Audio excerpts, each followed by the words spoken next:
Welcome to One Big Boat. We're all in this together. A show focused on people and organizations whose work is making a true difference in people's lives. Today, we welcome Abigail Perilla, the Chief Executive Officer of the Price Center. Our mission is truly to empower people with IDD, including autism, to live, work, and thrive in their communities here in Newton and the surrounding area. She's on board to discuss how they help those with developmental disabilities thrive in life. That's next on One Big Boat. We're all in this together. I was looking at your background, and you've been in this field all your life. Mm-hmm. What brings a person to this field? It's definitely a calling. So actually, to take you back, in 2008, I answered the call.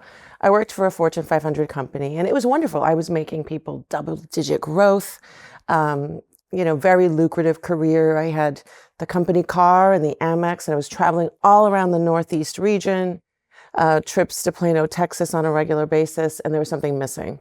So I started volunteering at this nonprofit in Boston. And I don't know what it was about volunteering with elders and the disabled population that really filled me with incredible joy. And in 2008, I did the thing that people do. You think you've arrived, you absolutely have not. And I took a pay cut to take a position as a manager in a small nonprofit in Boston. And the rest was truly magical in terms of a life of service. And I've never regretted it once. That's awesome. So what brought you to the Price Center?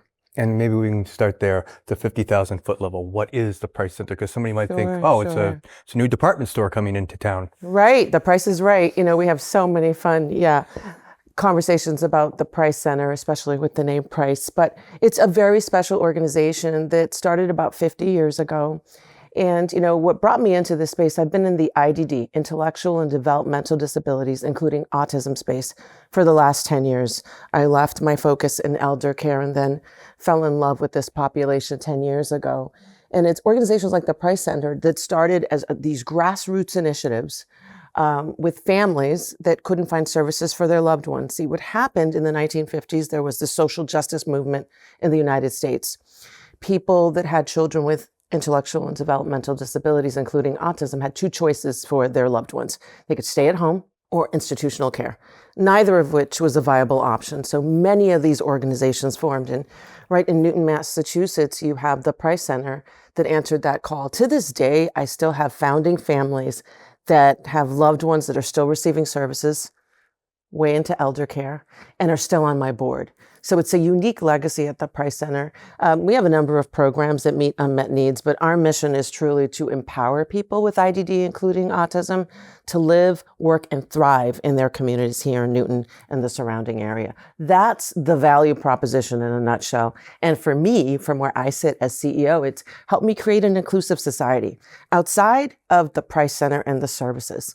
What does an inclusive society look like with people with intellectual and developmental disabilities, including autism? Giving them a seat at the table and making sure they're seen, heard, and understood. So that's my value proposition. Have you ever heard of the poem or the short story? It's called Welcome to Holland. I have not. Yeah, it's a woman, Kingsley, and maybe we were joking that I screw up names, and if I have screwed her name, we'll correct it. But she was a writer for Sesame Street, and her baby came out and it was autistic. And they told her, and this is back in the early 70s, they told her you should go home, give the baby up, tell her the baby was a stillborn, and try again. Wow. And of course they said no. And then she wrote this, Welcome to Holland. You're planning your trip to Italy and you're thinking about the frescoes, you're thinking about the artwork, you're thinking about the architecture, and you get on your plane and you're all prepared. And then they say, Welcome to Holland. Like, what is Holland? But then you realize there's windmills, there's beautiful paintings like Vermeer, and there's beautiful architecture and stuff. So it's like, it is adjusting to the new reality. When a parent comes to you, that first meeting, what is that like? Well, the story you share, I have heard throughout my career. It's real. It's real for many families. And when a family comes to me, I look at this population as beautifully and uniquely abled. I'm an advocate at heart. I came to this as an advocate, and I give them hope. I give them, resources, but most importantly, hope. And someone who's an outsider looking in that deeply respects this population and is their partner and ally in reducing stigma, because it's real. I mean, to the end of the story you shared, it's real. So, aside from always thinking about innovative resources, one of the things that I'm doing as the CEO at the Price Center is looking at unmet need in the community. The autism population is one. The turning 22 autistic population needs housing. So we have started our first turning 22 group home. We're looking at an aging population that's going to need other resources. So I offer them, not only, allyship, but innovation and resources that can help them throughout the lifespan of their loved ones. It sounds like there's 3 tiers within the community living, right? You have probably a full-time, you have maybe supported, and maybe check-in. Maybe you can talk about that a little. Well, we have a variety of programs to meet the needs. To your point, we have a dehabilitation program, and that is for medical care and social recreation. We have occupational therapists, physical therapists that come in, speech therapists. So it is a medical facility that we have at the Price Center. And we have not only just a dehabilitation program, but an intensive dehabilitation program. So for individuals with even more complex medical needs, we have community-based day services program, which are really, really empowering. Those are for more high-functioning adults with IDD, including autism, that would like to learn life skills, training, volunteer opportunities, and employment, which is a program that I'm really, really proud of.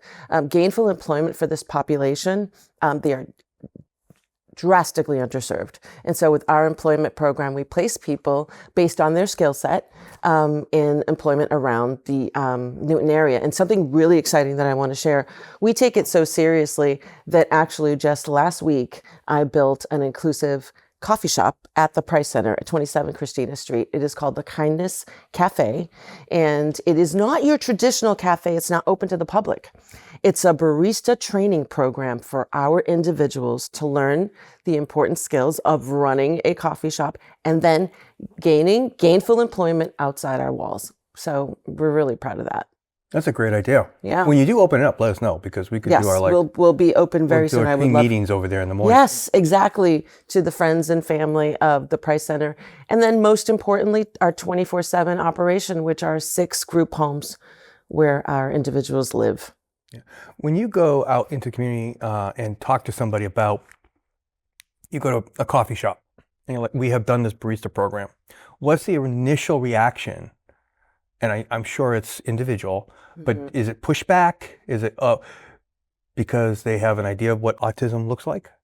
Well, it's either, an intellectual and developmental disability or autism. I don't think that the majority of society understands.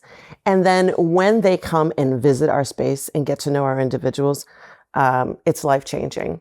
They have no idea how much this population has to offer, and it opens up the door to volunteer opportunities, employment opportunities, and resources. They might have a friend or loved one that is navigating a diagnosis, and so that's a referral. So it becomes this point of connection, across the continuum, and it's really exciting. I have never met one person that I've talked to about the Price Center and about the offerings that we have that has not taken me up on a tour and stayed engaged, which is really exciting, because that also leads to philanthropic support, which is so important for these nonprofits. We are all fishing in the same pond in terms of, philanthropic support. And, I believe that our population is a niche and it speaks to you in a unique way. And once you come and visit, you're hooked. Coming up, you have to have a great culture. I mean, that's how you retain people. And we have a great culture at the Price Center. finding and retaining the right employees.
What about employees at the Price Center? How do you find them? How do you keep them? Oh, our employees at the Price Center. It's definitely a calling, the type of work that we do.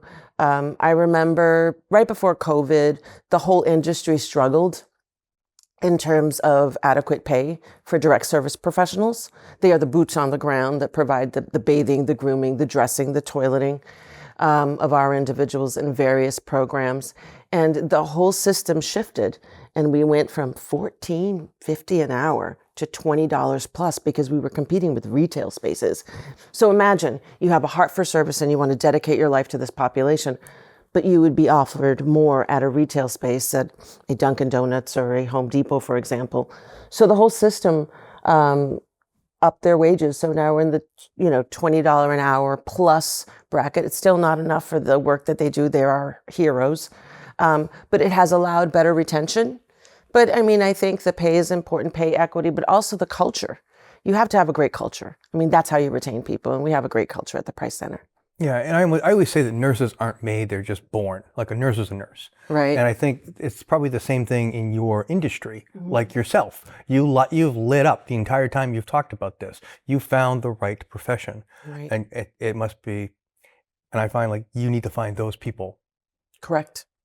What else do we need to know about the Price Center? Because we've talked a lot about many different things. So what do people need to know so somebody walks away from this and they're looking for a service like this and they're like, Price Center? Yes. Well, I invite people to come and get to know us. You may or may not need services today. You may know someone who needs services. You may want to volunteer. Get to know the joy that it is to be part of the Price Center. Become a friend of the Price Center. Get to know us. At the very minimal, stop by our cafe and see this wonderful barista program in action. And, once you get to know the Price Center, you'll be forever changed in the best possible way. I guarantee that. I was. How many people are you? I looked on your website. It looked like about 200 people within your system. Yes, currently. And we're expanding through our growth platform. We have an aggressive growth platform to expand, particularly residential. So building more group homes for people with disabilities to have those options because parents are aging and they need options for their children. And so I want to build that community. Also more innovative programming. I think the key is going to be building more autonomous systems that empower people with disabilities. Smart technology is really important. All of this comes at a cost. And so philanthropic support is desperately needed. We get state and federal funding, but it falls short of the true operating costs of an organization of this size and scope. And so, I believe in the field of dreams motif. If you build it, they will come. Why not?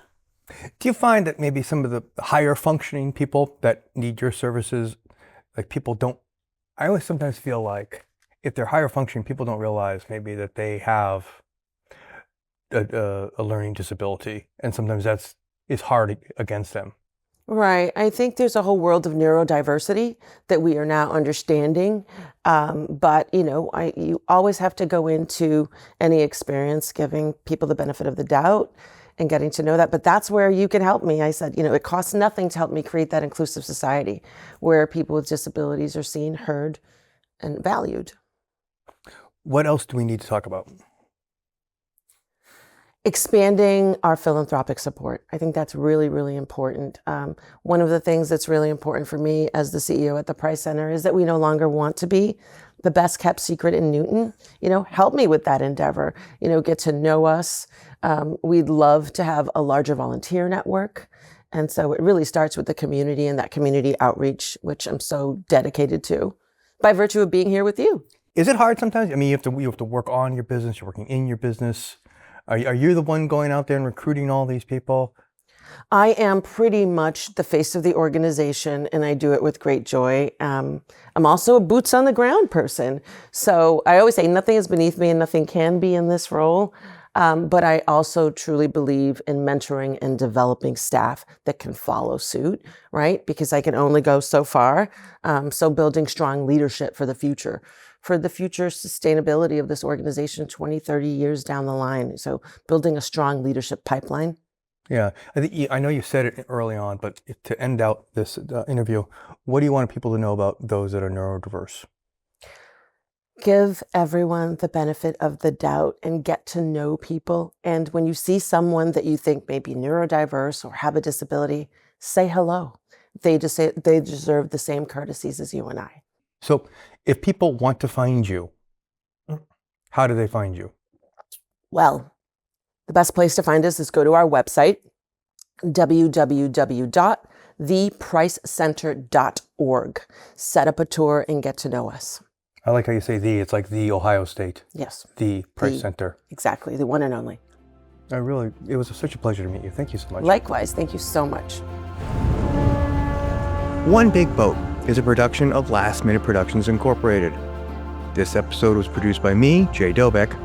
Ryan Macheski was the sound engineer. Jim Johnson and Ethan Gallo provided production support. And Joanne Pilata is the production coordinator.